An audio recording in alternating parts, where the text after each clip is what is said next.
Buen día, ¿qué dicen? ¿Cómo les va?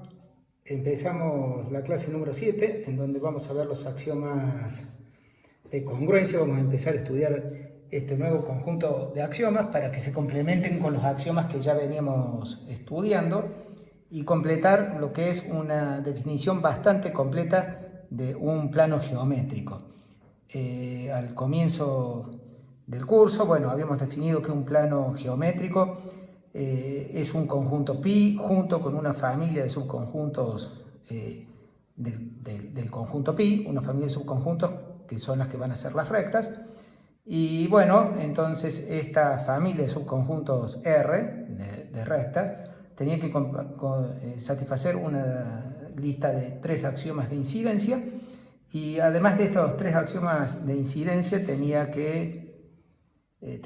que satisfacerse 3 axiomas de orden también, que son estos que están aquí.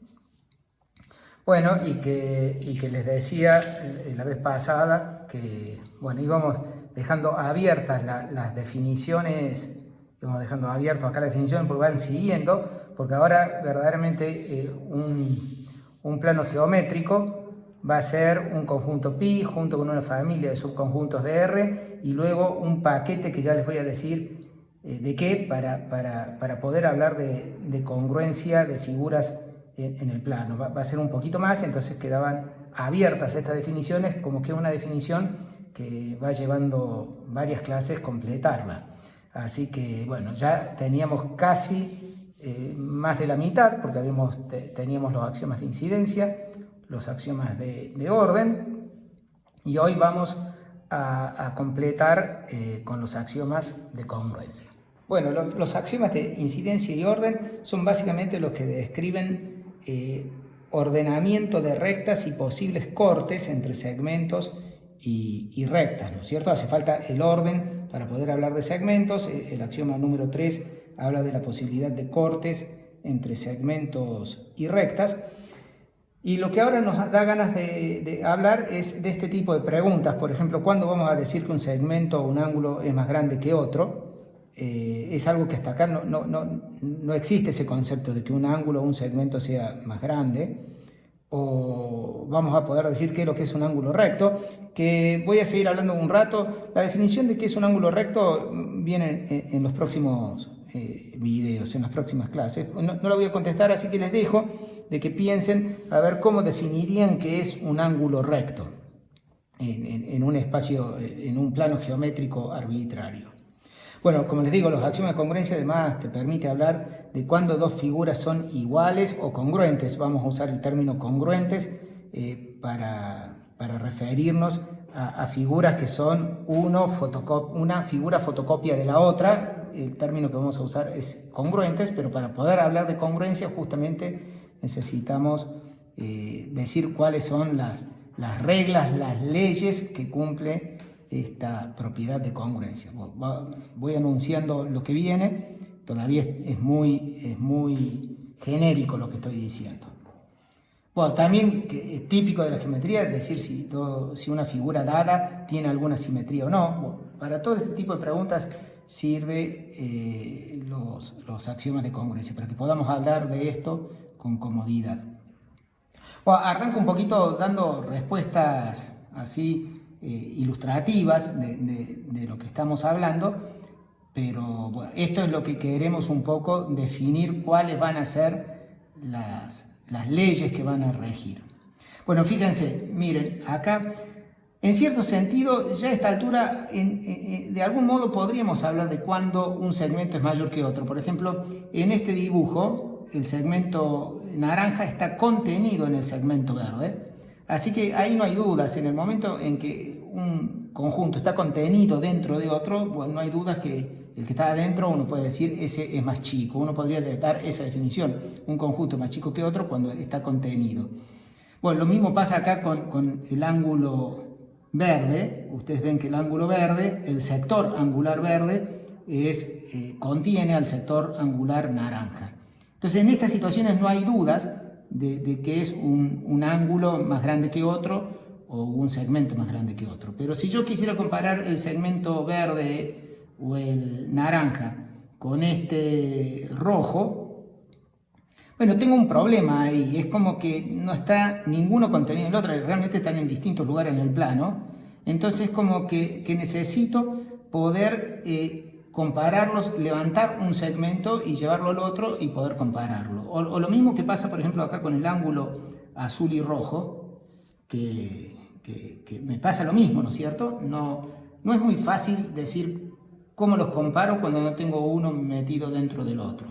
Aún en el caso que compartan el vértice, como dice este dibujo. Ni hablar si yo quisiera comparar el ángulo azul con el ángulo verde o el ángulo naranja, que son ángulos que ni siquiera comparten el mismo vértice, así que no me queda otra que tratar de introducir algunas reglas de juego en donde yo pueda explicar qué significa levantar una figura y llevarla hacia otra.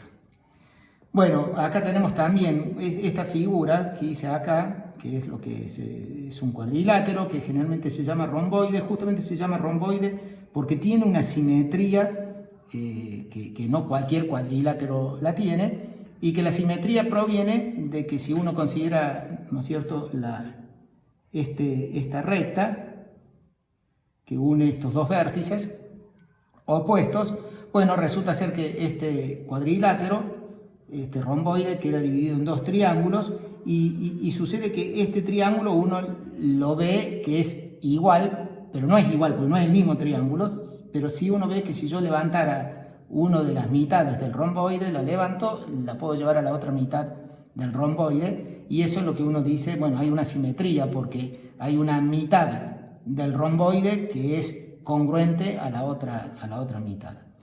Bueno, esto es como que a cada rato estoy hablando de levantar. Bueno, vamos a mostrar un poquito así de levantar. Vamos a usar la hoja de calcar para levantar. Antes les quiero mostrar acá este dibujito también con el plano hiperbólico. Bueno, pasa lo mismo. Es como que traté de hacer las ilustraciones parecidas a las que hice para acá, para el plano R2, para la geometría euclídea tradicional. Bueno, fíjense, claro, no hay dudas de que acá este segmento verde es más grande que el segmento naranja, porque el segmento naranja está dentro del segmento verde, eso no hay discusión. O lo mismo pasa con el sector angular verde y el sector angular naranja, ¿no? Pero nuevamente, ¿cómo hago para comparar este segmento rojo que está aquí abajo con el segmento verde o el segmento naranja? ¿Cómo hago para comparar este ángulo azul con este ángulo rojo? O con este otro ángulo azul que está más allá? Necesariamente necesito levantar los ángulos o los segmentos y trasladarlo al lugar donde está el otro con el que quiero comparar. Entonces, bueno, las reglas que necesito introducir son las reglas de qué significa levantar un segmento y llevarlo y apoyarlo sobre otro y comparar allí.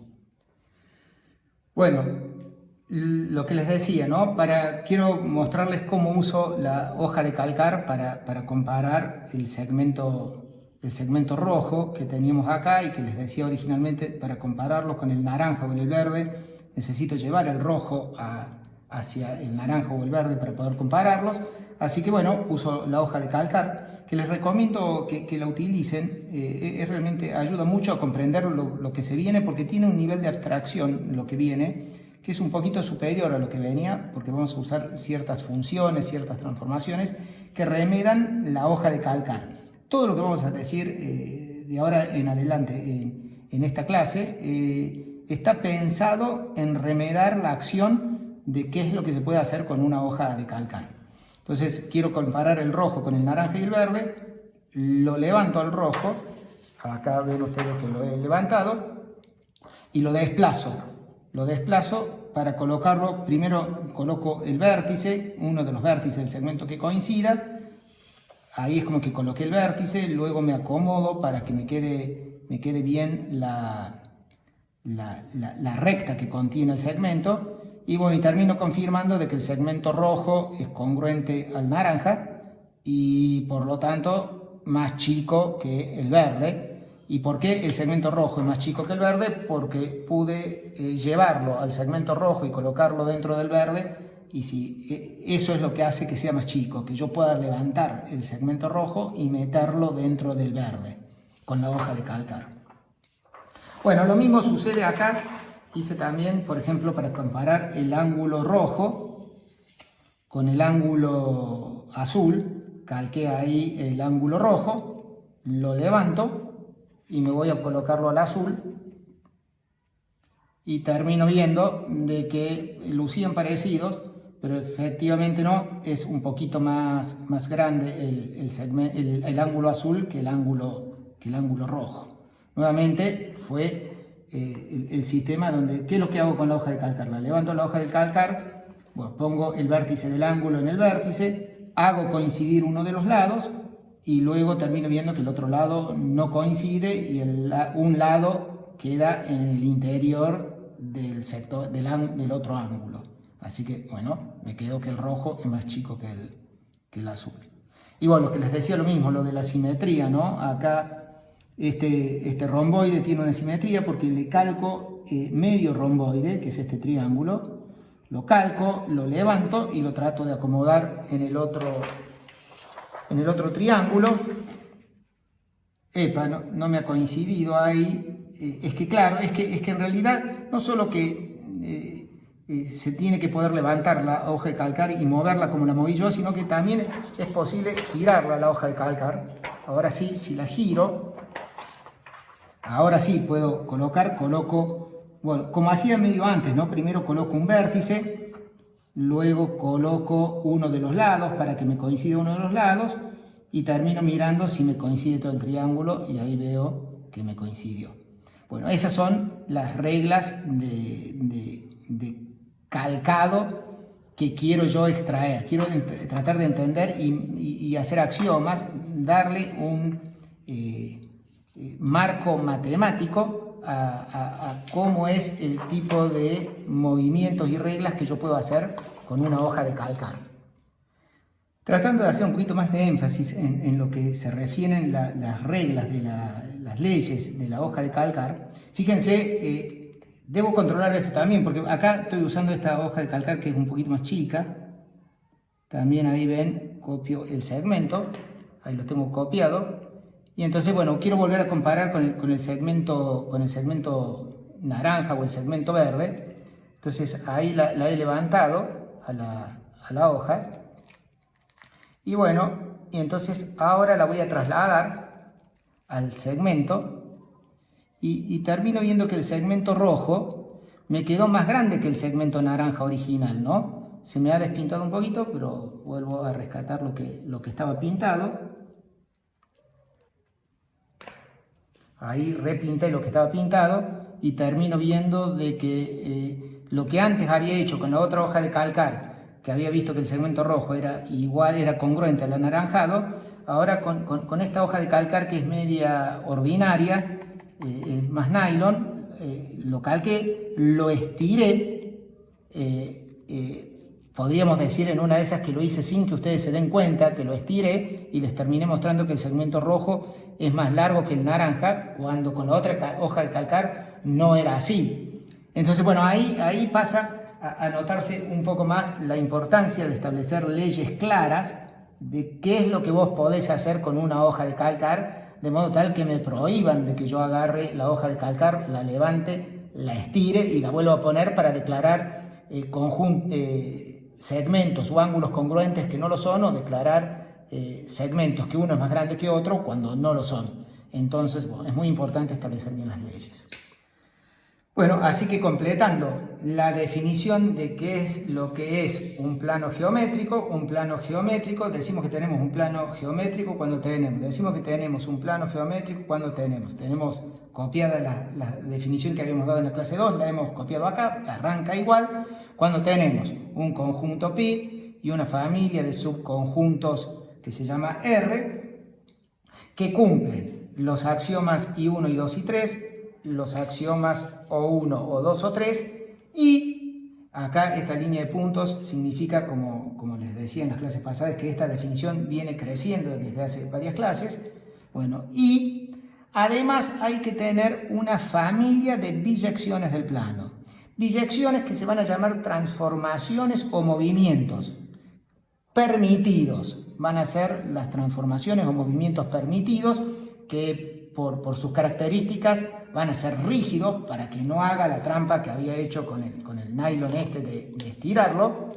Este no es un nylon rígido, tiene que ser una hoja de calcar rígida la que yo utilice, como esta. Tiene que ser algo rígido, así que las biyecciones va a ser justamente de que yo voy a levantar la hoja de calcar y voy a moverme en el plano. Entonces cada punto del plano pi va a quedar calcado en esta hoja de calcar, yo lo levanto a la hoja de calcar y van a ir a parar a otros puntos. Eso define una función que va de pi en pi, que es biyectiva, porque cada punto, acá tengo rescatada lo que es la definición de una biyección, es que puntos diferentes vayan a parar puntos diferentes y que todo punto del conjunto sea imagen de algún punto del conjunto. Yo acá lo enuncié a la definición de biyección pensando de que la función va de dos conjuntos diferentes. En nuestro contexto, las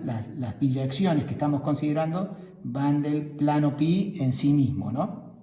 Es como que en esta definición el conjunto A y el conjunto B fueran lo mismo.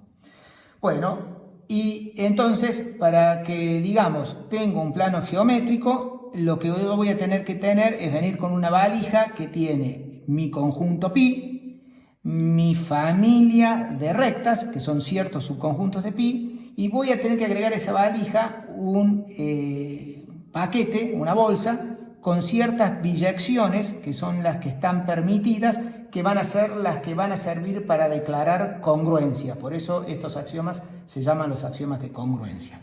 Así que este conjunto G que estamos introduciendo va a tener que cumplir 4 axiomas nuevos que los vamos a enunciar, que como les decía son un poquito más elaborados que los axiomas I1, I2 y I3, así que los vamos a ir enunciando de a poquito para ir entendiéndolos. Bueno, así que ya nos desplazamos, los corrimos a los axiomas de incidencia y orden para que nos quede todo el tema axioma de congruencias ahora en la pantalla. Y vamos con el primero de los axiomas. Bueno, las transformaciones tienen que formar un grupo, este conjunto tiene que formar un grupo. Para los que no saben qué es un grupo es un conjunto que tiene una operación que permite, dado dos elementos de ese conjunto, operar y obtener un nuevo conjunto. Bueno, entonces va a tener que ser un grupo y con la operación de composición de funciones. Claro, porque lo que tiene que suceder es que yo tengo que tener la posibilidad de hacer movimientos sucesivos. Eso es la composición. Las funciones son como máquinas y la composición de funciones es como poner en serie las máquinas, hacer una después de la otra. Y bueno, es algo típico que tiene que pasarme de que yo pueda hacer un movimiento y luego puedo hacer un movimiento consecutivo y ese resultado de haber hecho un movimiento después de otro es el resultado de un movimiento nomás, que es el que me llevó de donde estaba al final, ¿no es cierto? Entonces, este conjunto de biyecciones se pueden componer como funciones, o sea, son funciones y por lo tanto existe ya la composición de funciones. Lo que está exigiendo este axioma es lo que dice este segundo renglón, que si vos tenés dos de ellas, que dentro de las transformaciones que elegiste, la composición de funciones vuelva a ser una transformación elegida por vos. Y bueno, y el número 1 dice que tiene que todas las biyecciones son inversibles, justamente una función es inversible si solo si es biyectiva, así que todas estas son biyecciones, por lo tanto inversibles, así que lo que exige acá es que si un movimiento está en G, el movimiento inverso también esté en G, es decir, si vos pudiste hacer esto, también podés hacer esto. Muy bien, así que estos dos renglones que están aquí, es lo que en matemáticas se suele resumir diciendo G es un grupo cuya operación es la composición. Bueno, estos dos primeros renglones que están acá son sinónimos de estos dos renglones que están abajo. Y para los que no se acuerdan qué es la composición de funciones, que es importantísimo, que lo tengan muy presente, así que quien necesite repasarlo tiene que repasar bien qué es composición de funciones. La composición, si yo tengo una función T1 y una función T2, hacer la composición T1, T2, que la voy a leer T1 compuesta con T2, pero es que hago primero T2 y después T1, ¿no es cierto? O sea, T1 compuesta con T2 en un punto P es evaluar T2 en el P y luego evaluar T1 en el T2 de P.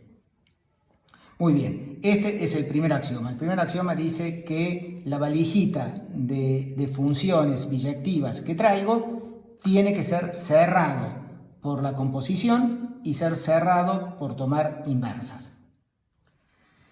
Bueno, el segundo axioma de congruencia, el axioma C2. Habíamos dicho que son 4 los axiomas que se tienen que cumplir. Vamos con el segundo axioma. Este segundo axioma dice que todas las transformaciones que están en G transforman rectas en rectas y semirrectas en semirrectas. Y esto termina siendo equivalente a la propiedad de preservar la condición de estar entre. Es decir, que toda transformación en tu valijita cumple o debe cumplir la siguiente propiedad, que si X es un punto que está en el segmento AB, entonces T de X tiene que estar dentro del segmento T de A, T de B. Lo digo con la palabra entre. Si tenés un punto X que está entre A y B, entonces el transformado de X tiene que estar entre el transformado de A y el transformado de B. Entonces, bueno, acá tenemos una ilustración de qué es lo que tiene que estar sucediendo. Bueno, acá vuelvo a repetirlo en lenguaje informal, lo que dice el axioma C2. El axioma C2 dice que estas biyecciones no destruyen lo que venía construido a través de los axiomas de incidencia y orden. El grupo de transformaciones o movimientos rígidos se comporta correctamente en relación a los axiomas de incidencia y orden. Eso es básicamente lo que dice aquí. Como resultado, y les dejo de tarea demostrar, resulta que sucede lo siguiente, ¿no? La transformada de una semirrecta AB va a ser la semirrecta T de A, T de B. Las transformaciones rígidas dan semirrectas opuestas a o sea, la opuesta de una semirrecta va a la opuesta de la transformada de esa semirrecta. Lo leo como dice acá, la transformada de la semirrecta opuesta a AB resulta la opuesta de la transformada de la semirrecta que definida por T de A y T de B. Bueno, muy bien. Justamente esta propiedad de preservar estar entre automáticamente implica que todo segmento es transformado en un segmento y que justamente los extremos van a parar a los extremos. T del segmento AB es el segmento T de A, T de B. Bueno, también estas propiedades, este es un ejercicio que es un poquito más elaborado, pero también sale casi automáticamente, que si vos tenés una recta y tenés un punto fuera de esa recta, entonces el transformado del semiplano definido por A que contiene a P es un semiplano que es el transformado, que es un semiplano, a ver, lo digo de vuelta, el semiplano definido por la recta A que contiene a P se transforma en el semiplano que contiene a T de P definido por T de A. Bueno, lo mismo pasa con los ángulos. El transformado de un ángulo A o B es el ángulo formado por los transformados de A, O y B. Lo mismo pasa con el sector angular y les remarco acá, para los que estén un poco desentrenados, con qué significa cuando yo tengo una función que va de un conjunto en un conjunto, ¿no es cierto? Estas son biyecciones que van del plano en el plano. Bueno, las funciones se aplican en un punto, o sea, vos tomás un punto y le aplicas la transformación y te da otro punto. Eso es hacer T de P, que sería un puntito. P un punto, T de P es el transformado de punto P. Bueno, pero acá, en todo lo que están viendo, sobre todo del lado izquierdo de las igualdades, aquí, aquí, aquí, aquí, aquí, aquí, le estoy aplicando la transformación a un conjunto. ¿Qué es aplicar una transformación a un conjunto? Bueno, eso se lo recuerdo en este cartelito.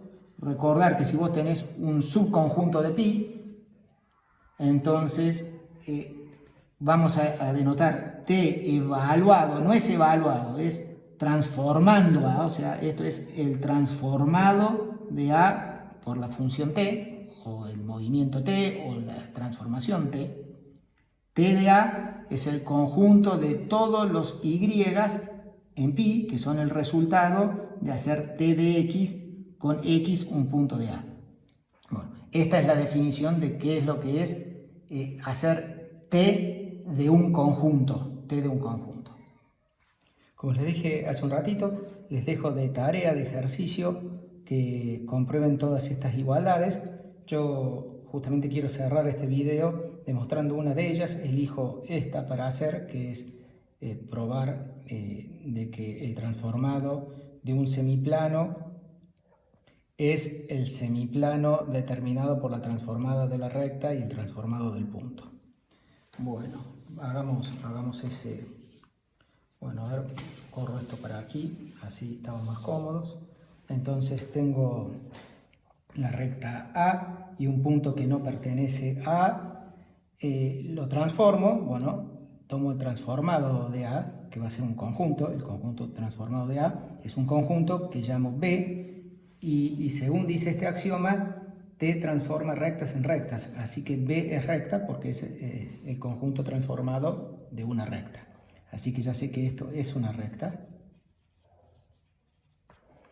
Transformo P, que lo voy a llamar Q, lo dibujo aquí. Bueno, el primer punto importante es que Q no está en la recta B, que es T de A. No está ahí porque si el Q hubiera estado acá, quiere decir que P y algún punto de A vienen a parar a este punto Q que está sobre la recta T de A.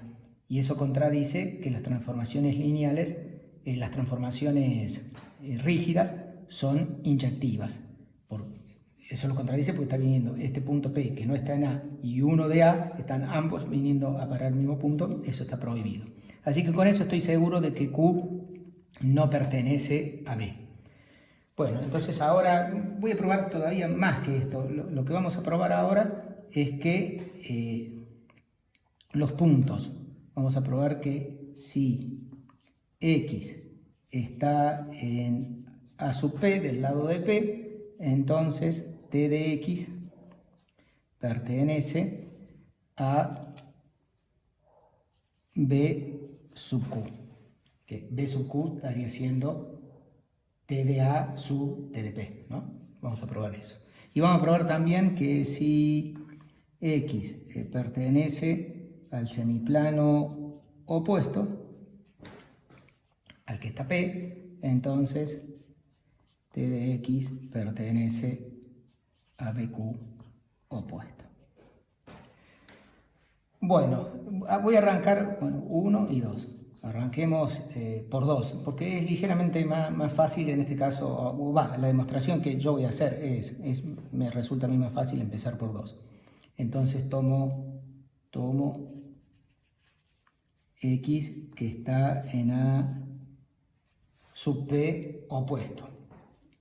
Bueno, y abierto lo tomo porque si el X estuviera sobre la recta A, ya sé que ese punto va a parar sobre la recta B, porque justamente B es la imagen de A. Así que eso ya está listo. Justamente lo que tengo que probar en estos dos casos es más bien acá, que si lo tomas en el semiplano abierto, va a parar al semiplano abierto, y si lo tomas en el semiplano opuesto abierto, va a parar al semiplano opuesto abierto. O así tomo un X en el semiplano abierto opuesto al que está en P. Así que en el dibujo estaría por acá el X. Bueno, por axioma, por O3, el axioma O3, sé que el segmento PX corta la recta A. Por P sabemos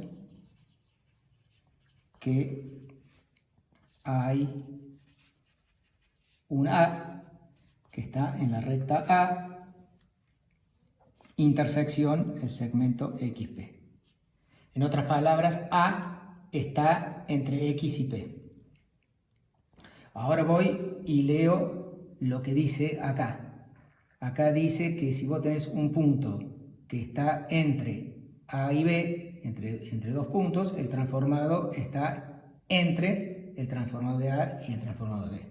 Así que si aplico esta propiedad del axioma C2 al A, obtengo, entonces esto implica por el axioma C2 que T de A está entre, bueno, por supuesto, antes de decir el entre, el T de A por supuesto que va a estar en B, porque el A está en A, así que el T de A va a estar en B. Pero además está entre T de X y T de P. Así que está en el segmento. Bueno, así que tengo que el transformado de A queda, así que ha quedado, el transformado de A está quedando entre T de X y T de P y es un punto de B. Lo escribo, lo redacto para que quede más lindo. Por lo tanto, T de A es un punto de B entre T de X y T de P. Bueno, T de P era Q, ¿no? Pero si estás teniendo que hay un punto que está en la recta B entre T de X y T de P, eso quiere decir, también por el axioma O3, que T de X y T de P pertenecen a distintos semiplanos con respecto a B. A distintos semiplanos con respecto a B. Y eso es lo que queríamos probar. Esto implica que el T de X está en B, Q, opuesto, y abierto porque el T de X, como el X no está en A, no puede estar en B, así que tiene que estar en el semiplano abierto. Así que la conclusión, probamos ahí de que si yo tomo un punto X que está en el semiplano opuesto abierto al que está en P, entonces el T de X va a parar, lo hago en el dibujo, el T de X termina por acá. Ahí está T de X. Termina en el semiplano determinado por B opuesto a donde está Q. Conclusión, esto ha probado que todo este semiplano cae adentro de este, está contenido adentro de este. Bueno, eso probó 2.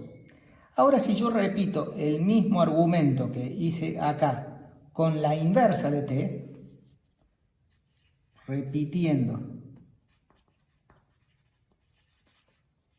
con t a la menos 1, obtenemos el resultado al revés de 2. Obtenemos que si y está en B, Q opuesto abierto, le aplico t a la menos 1, t a la menos 1 de y va a pertenecer a P opuesto. Obtenemos exactamente al revés de 2. Bueno, esto combinado con esto termina probando de que realmente todo esto va a parar exactamente a todo esto. Todo el semiplano opuesto al que está P va a parar a cubrir exactamente todo el semiplano opuesto al que está el Q. Es decir, con esto hemos visto que T de AP opuesto es igual a T de a B, digámoslo B, Q opuesto. Muy bien, pero ahora sale directamente 1, porque si yo sé que yo tengo una transformación que es biyectiva, los puntos de acá, del semiplano donde está P, nunca pueden ir a parar acá, porque habría un punto de este lado y un punto de este lado diferentes que van a parar a un mismo punto. Eso contradiría la inyectividad. Por lo tanto, todos los puntos de acá tienen que ir del lado que está el Q. Y aplicando con T a la menos 1, obtengo que todos los de acá provienen, todos los que están en el lado del Q, provienen de un punto que está en el lado del P. Bueno, todo esto combinado termina probando también entonces que T de AP es igual a BQ. Bueno, con esto cerramos este video.